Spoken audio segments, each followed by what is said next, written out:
Over the past number of weeks, Canadian security agencies have been actively pursuing credible allegations of a potential link between agents of the government of India and the killing of a Canadian citizen. Ladies and gentlemen, it's the Pleb. In tonight's story, Justin Trudeau appears to be starting a major conflict with India. Yesterday, Justin Trudeau comes out and accuses the Indian government of a Canadian citizen on Canadian soil. As well, tonight, Pierre Poilievre has been ripped off by Justin Trudeau, absolutely plagiarized. We have the receipts. You won't want to miss it.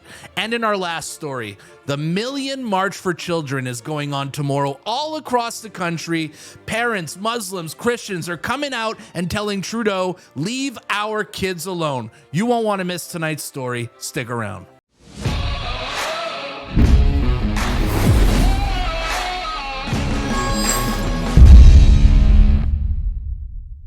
Before we start tonight's report, as usual, could you subscribe to my channel?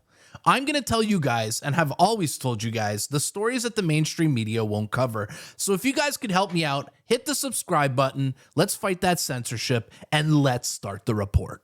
I told you I would be back, and I always keep my word. It's good to be back. I missed you guys. I miss making videos. I miss making content. Even though I really enjoyed my vacation and got to relax, you know, it's good to be back in the hustle, because now we are heading into primetime politics season. And as far as my vacation went, it was great. It was relaxing. I rented a scooter. I drove around. I discovered the island, went from town to town. It was a lot of an adventure trip for me. Other than the fact that I did eat pavement on my last day in the Caribbean. I got in a scooter accident when some guy just absolutely cut me off. So I still got, I got some wounds here, as you can see. Look at my wrist. Yeah, it's pretty messed up. But yeah, I'm pretty scratched up, but I'm alive, here to tell you the story, back in the studio. Let's get to the stories, shall we? So tonight's story is going to start with Justin Trudeau's disastrous trip to India last week at the G20, where he got snubbed by none other than Narendra Modi. Look here at this tweet here. I want to bring this up to start the story. Met Prime Minister Justin Trudeau on the sidelines of the G20 summit. Notice the wording there, on the sidelines. He didn't even have time to give Justin Trudeau a formal meeting. He met him on the sidelines. Absolutely soul-crushing tweet for Justin Trudeau. We discussed the full range of India-Canada ties across different sectors. So, what that is called a diss. Modi dissed Justin Trudeau. But the embarrassment didn't end just there for Justin Trudeau, because he went on to give a press conference and talk about what is Canada contributing to the G20, and his answer is possibly the stupidest thing he's ever said. What did Canada contribute in UK? As always, Canada is a strong voice for inclusion of gender language, inclusion of Indigenous reflection. What did he just say? What do we contribute to the world? We contribute gender language. We contribute pronouns. Oh my God. Always, Canada is a strong voice for inclusion of gender language, inclusion of Indigenous. So cringe. So cringe. What do you contribute to the world, Canada? Well, we contribute pronouns. And you wonder why this country is such a joke. People can't even afford groceries. People can't even afford a house. But don't worry, our number one export is gender language. What a clown world. But it'll make you feel a little better knowing that Justin Trudeau gave that speech once again to an absolutely empty room. Yes, which is a reoccurring theme for Justin Trudeau. I mean, people don't even show up to his fundraisers anymore. We saw the latest 20, 25 people showed up in Edmonton for his fundraiser. But Justin Trudeau's been having problems drawing crowds since the Freedom Convoy. Who remembers this beauty? When Justin Trudeau went and gave a speech to European Parliament, and about 20% of the people showed up. Absolutely great. And after that disastrous trip, Justin Trudeau got absolutely demolished on Indian television. Yes, Indian television was absolutely all over Justin Trudeau. Let's watch this hilarious clip from India. I wanted to cover this clip so bad on vacation. I'm going to cover it now, just play a little catch up. But watch Indian television absolutely demolish the guy. How long does it take to fly down a plane from Canada, especially if you are the Prime Minister of the country? For Justin Trudeau, it took 2 days, 2 whole days. He was set to leave India on Sunday after the G20 summit, but he was stranded here till 1 p.m. IST. Why? His plane broke down, so he delayed his return by some 48 hours. Can the head of a country really afford to lose that kind of time? Was Trudeau in no rush to leave India? Let's discuss. Trudeau planned to fly back to Canada on September the 10th, but his flight, Airbus CC-150 Polaris, suffered a maintenance problem, a glitch. Canada's Department of National Defence said that the plane needed a component to be replaced. It also said that a replacement aircraft was being sent to India to bring Trudeau home. How funny is that? The dude literally gets embarrassed, absolutely embarrassed in India, and then his friggin' plane breaks down and he can't even leave the country. Too good. But the plane never came. Reports said it was diverted to the UK. Why? It wasn't clear. Ultimately, the Airbus was fixed. Trudeau and his delegation left, but not without raising some eyebrows.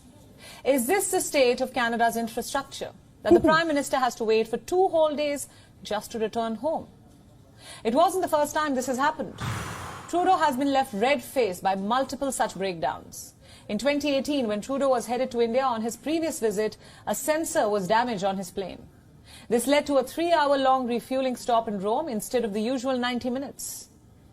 Then in September 2019, a bus-faring journalist slammed into the wing of Trudeau's campaign plane. That same year in October, Trudeau's VIP plane collided with a wall while being brought to the hangar. The plane suffered considerable structural damage. It was out of service for several months. Trudeau wasn't on board in both cases.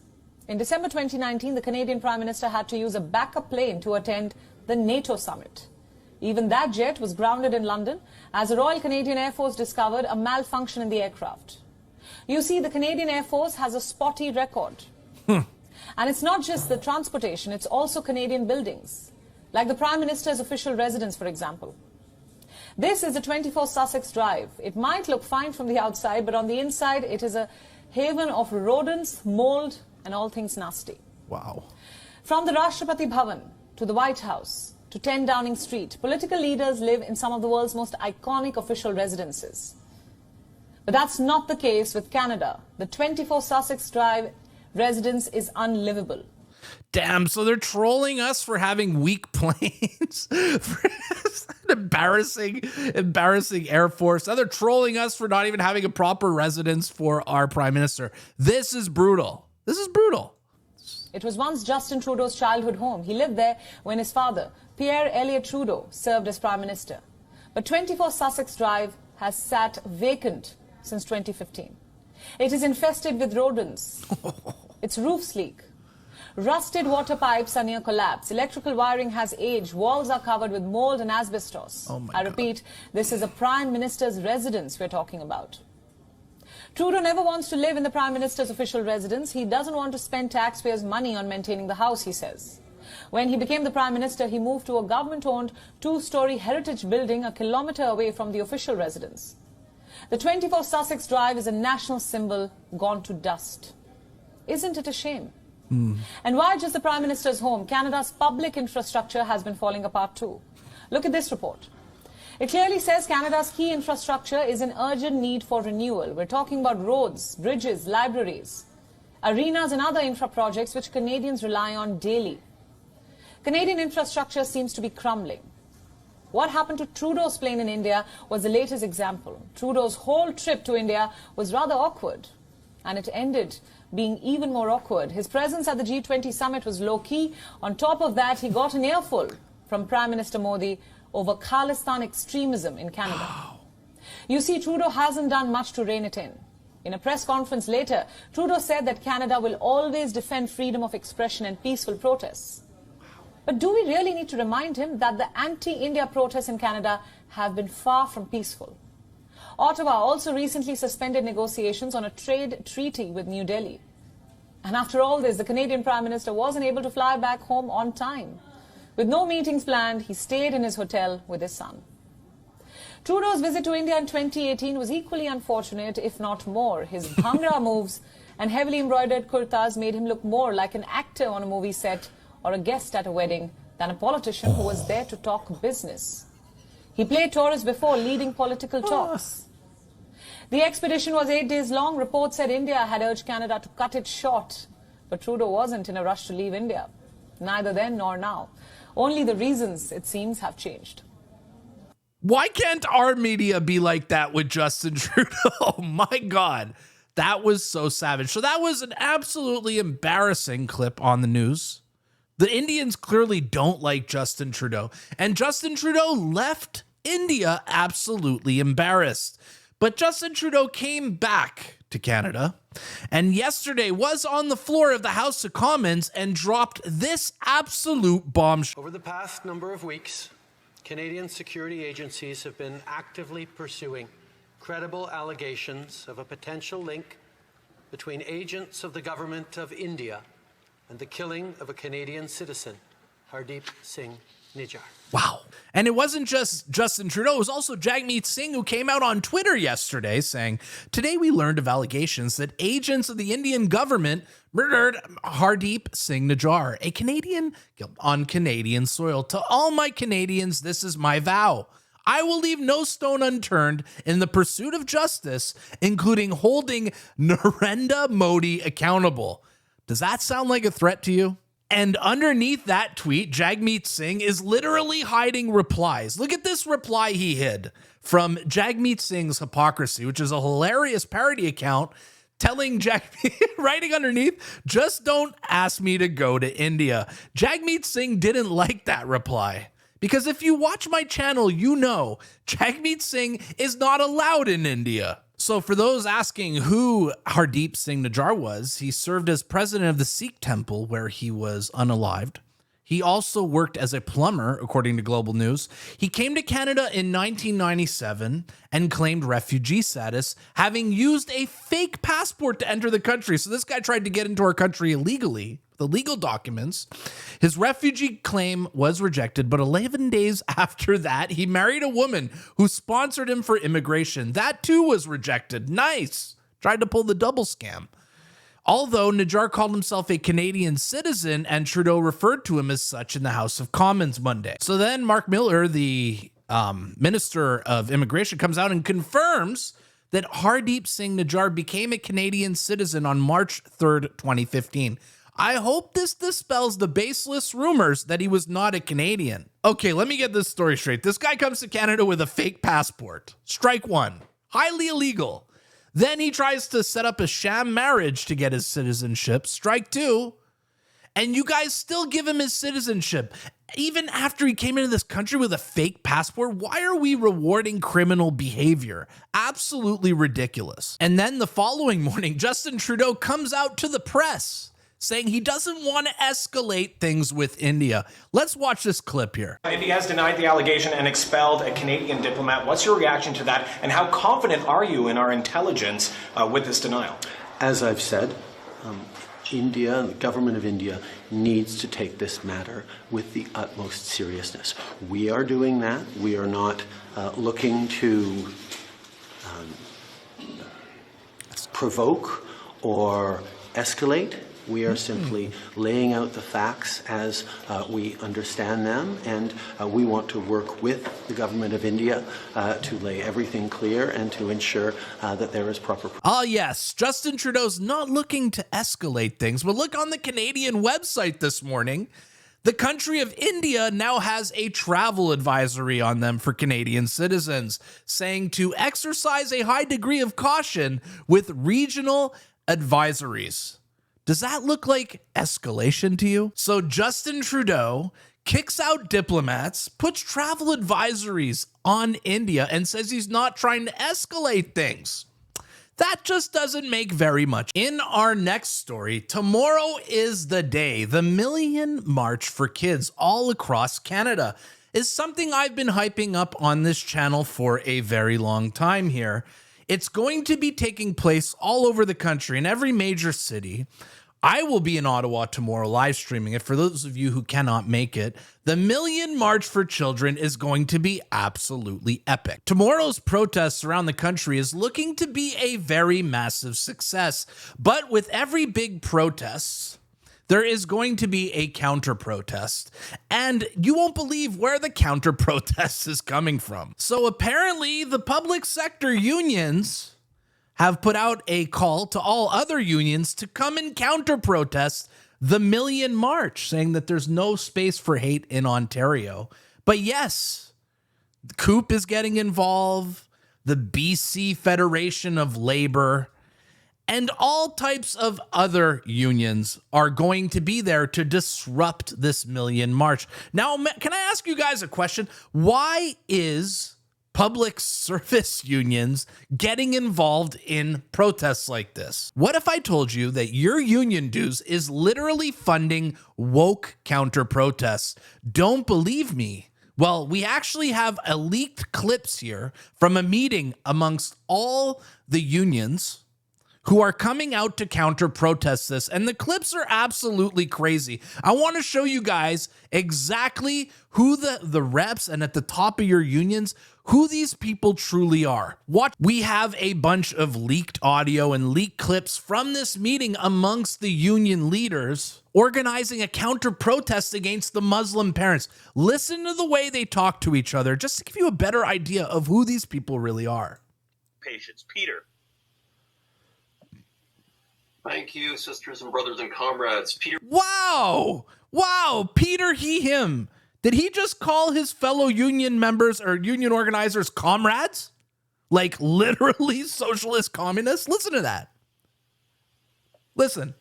Thank you, sisters and brothers and comrades. Peter Vauch from Peterborough, Acute Retirees Network, and so they're not even hiding the fact that they are straight commies. They're calling each other comrades in group meetings amongst the leaders. How wild is that? They even brought in an expert on far-right fascism, but as I have this actually paused right now, look how many of these people have pronouns in their name. She, her, he, they.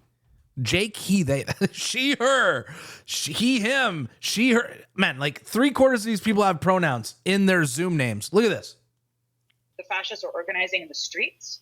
I'm a researcher at Carleton, and my focus is fascism in Canada and the signs that I've seen that we're rising, that this is... So this is a girl with green hair and she, her pronouns, and she's the expert in fascism. She should be the expert in mental illness. And cats. You were more likely a cat expert, is my guess. Far more than just like a far-right transphobic protest. They are fundamentally racist. They're fundamentally anti-union. They are fundamentally queer and transphobic. Oh, nice. So did she just call Muslims racists? She literally just accused the Muslim community of being racist. Nice. Wow. And it's just a matter of time before they come to us. And the only way, the best way that the fascists have been stopped in the last 100 years has been when we unite in massive numbers in the streets. Oh, yes, the experts, guys. These are the experts. They got green hair. They got she, her pronouns. They probably have 15 cats. These are the experts that the media refers to. And it actually gets crazier because one of the organizers from this leaked audio, I believe his name's Anthony Marco, per the Zoom call name, with the he, him pronouns, giving people advice on how to essentially take people's license plates down and dox them for showing up to this protest. They are literally putting out doxing threats. Watch this. When they are gathering for their tailgate party in the mall parking lot, we've got a couple seasoned activists who've already said that they're willing to go over and take some pictures of license plates and these are people who are willing to do this. They're people who are you happy that your union dues are paying for this? Yeah. Doxing and recording license plates, guys. This is what your union dues pay for. They're people who are seasoned and make sure that they know that they're being watched, that they're not doing this in secret. that people are noticing what they're up to. Ah, yes. These are supposed to be the good guys, literally writing people's license plates down, slashing tires. They truly believe they are the good guys in this. Absolutely delusional. And the Ottawa police are anticipating such a large turnout tomorrow that they actually brought in Toronto police to come in and help them tomorrow with this protest. Lincoln J actually caught up with Toronto police officers walking around Ottawa today, a day before the protests. Here's what they had to say. Hey guys, why are you guys here from Toronto? I'm sorry? Why are you guys here from Toronto? There's some kind of protest stuff going on, that's all. For tomorrow? Today and tomorrow, yeah. Oh, okay. Yeah. Is it for the march that's happening? Yeah. Wow, so they brought in people from Toronto, eh? Is there other... No, I think just Toronto. Just Toronto? Yeah. All right, see you guys. All right, so just Toronto is showing up. Just Toronto. They just brought police officers from Toronto. Okay. But police officers from Toronto were not the only people who are coming in as extra reinforcements. After all, this is an Ottawa protest. And what would be an Ottawa protest without the horses? Yes, Stompy is back. That one there, number 3 on the left, that's the new guy. Well, the horses are back. Looks like Toronto. Number 2 on the right is the new guy. And, interesting. The horses are back. They got at least 2 new riders. I haven't seen the number 4 guy on the right yet. Please. No, he's okay. Ah, yes, you can't call it a peaceful protest in Ottawa without horses to stomp on the citizens. Brings back good memories from the Freedom Convoy, doesn't it? And in our last story, it's going to be a funny one. Justin Trudeau's getting destroyed so bad in the polls right now, and he's so desperate that the Liberals are literally plagiarizing Pierre Poilievre's speeches. Yes, this is how desperate they have gotten. Don't believe me? Watch this clip. Hard work used to get you a powerful paycheck that bought you good food and a decent home and retirement in a safe neighborhood and a free country. And every generation was just a little bit better off than their parents. That was the promise of Canada. The promise of Canada. It's one that says that every generation gets to benefit from the hard work of the previous generation and succeed even more. Well, for far too many people, that promise of Canada seems under threat. Ah, can you guys smell that liberal desperation? Copying Pierre's housing plan? Talking about the cost of living and inflation, something Pierre's been doing. Now to the point where they're literally plagiarizing speeches. And I feel bad for you, Pierre Poilievre, that you're getting plagiarized. I can actually relate to you because Mr. Sunshine Baby plagiarizes me all the time. All right, guys, that's enough video for today. I have 2 questions, though, to end off the video. First question, will you be attending the Million March for Kids tomorrow that's happening across the country? Can you guys tell me in the comments down below? Also, tell me what city you guys will be attending it in. And for my second question, did you guys miss me? Was 2 weeks a little too long? Are you happy to see the Pleb posting videos again? Let me know in the comments down below. And as usual, if you guys enjoyed today's broadcast, make sure to like, share, and subscribe to my channel. It helps me out a lot. I appreciate that. You can even buy a membership. That's cool too. My name is The Pleb. This was today's report, and I'll see you at the next one. Peace.